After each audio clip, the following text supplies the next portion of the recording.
இரட்டை இலையை முடக்க கோரி தேர்தல் ஆணையத்தில் ஓபிஎஸ் தரப்பில் புதிய மனு. அதிமுக பிளவுபட்டுள்ளதால் இரண்டு தரப்புக்கும் தனித்தனி சின்னம் ஒதுக்க கோரிக்கை. மக்களவைத் தேர்தல் அன்று ஊதியத்துடன் கூடிய பொது விடுமுறை அறிவிக்க வேண்டும். அனைத்து மாநில தலைமைச் செயலர்களுக்கும் தேர்தல் ஆணையம் கடிதம்.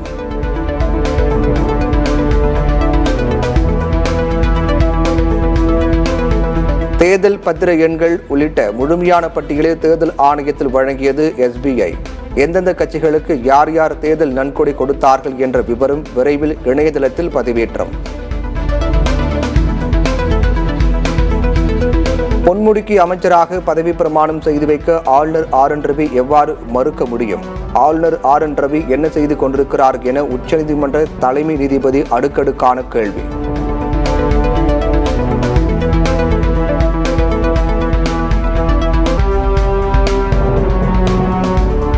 ஆளுநர் அரசியல் சாசனத்தை பின்பற்றவில்லை என்றால் மாநில அரசு என்ன செய்ய முடியும்? ஆளுநர் நாளைக்குள் சாதகமான பதிலை அளிக்கவில்லை என்றால் கடும் உத்தரவு பிறப்பிக்க நேரிடும் என உச்சநீதிமன்றம் எச்சரிக்கை. உச்சநீதிமன்றம் எத்தனை முறை கொட்டு வைத்தாலும் ஆளுநருக்கு வலிக்காது. பொன்முடி பதவி பிரமாணம் குறித்து உச்சநீதிமன்றத்தின் கருத்துக்கு அமைச்சர் ரகுபதி விளக்கம்.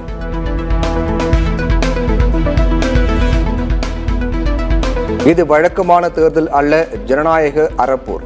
நாம் சந்திக்கும் எதிரிகள் இந்தியாவின் எதிரிகள் என முதலமைச்சர் ஸ்டாலின் கடும் தாக்கு.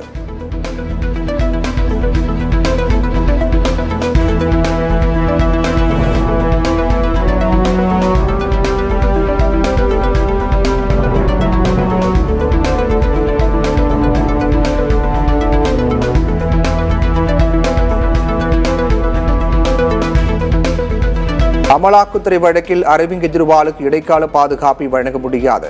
அமலாக்கத்துறை பதில் அளிக்க டெல்லி உயர்நீதிமன்றம் உத்தரவு.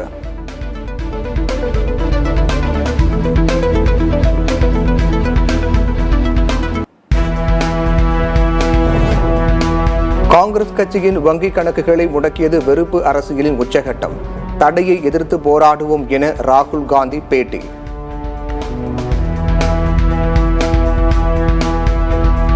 மேகதாதுவில் அணை கட்டும் பணியை தடுக்க முடியாது என்று கர்நாடக துணை முதல்வர் DK சிவகுமார் திட்டவட்டம். மேகதாது அணை கட்டுவது தடுக்கப்படும் என்று திமுக தேர்தல் அறிக்கை குறித்த கேள்விக்கு DK சிவகுமார் பதில். வரும் 23ஆம் தேதி அனைத்து கட்சி கூட்டத்துக்கு தமிழ்நாடு தலைமை தேர்தல் அதிகாரி சத்யபிரதா சாஹூ அழைப்பு. மதியம் 12 மணி அளவில் தலைமை செயலகத்தில் ஆலோசனை கூட்டம். தமிழ்நாட்டில் பாஜக 20 தொகுதிகளில் போட்டியிடும் என அறிவிப்பு. தமாகவுக்கு 3 தொகுதிகள் ஒதுக்கியிருப்பதாக அண்ணாமலை பேட்டி.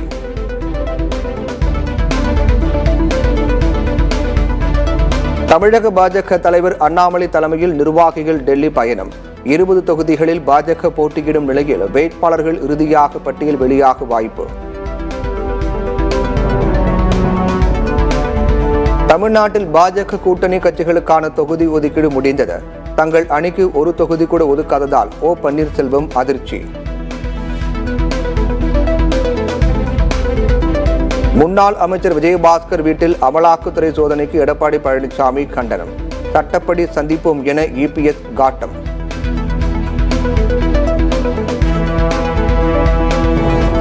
ஹோட்டல் குண்டுவெடிப்பு தொடர்பாக தமிழர்களை விமர்சித்த மத்திய அமைச்சர் சோபா மீது வழக்கு.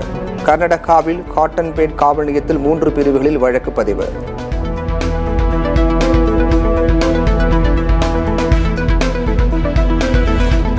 பெரியாரை போற்றும் TM கிருஷ்ணா சங்கீத கலாநிதி விருதுக்கு தேர்வு.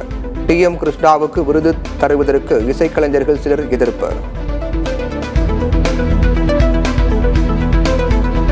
நிதி நிறுவன மோசடி வழக்குகளில் பொருளாதார குற்றப்பிரிவு போலீசாரின் விசாரணை திருப்தி இல்லை. போலீசின் அறிக்கையை பார்க்கும்போது மோசடி வழக்கு விசாரணை மெதுவாக நடப்பதாகவே தெரிகிறது என உயர்நீதிமன்ற மதுரை கிளை கருத்து. பாதிக்கப்பட்ட மக்களுக்கு பணத்தை விரைவாக திரும்ப வழங்க வேண்டும். நியோமேக்ஸ் மோசடி வழக்கில் உள்துறை செயலாளர் பொருளாதார குற்றப்பிரிவு ADGP பதிலளிக்க உயர்நீதிமன்ற கிளை உத்தரவு. சென்னை சூப்பர் கிங்ஸ் அணியில் கேப்டன் பொறுப்பிலிருந்து தோனி விலகியதால் ரசிகர்கள் அதிர்ச்சி. சேப்பாக்கத்தில் நாளை முதல் போட்டி நடப்பதால் புதிய கேப்டனாக ருத்துராஜ் கேட்வாக் அறிவிப்பு.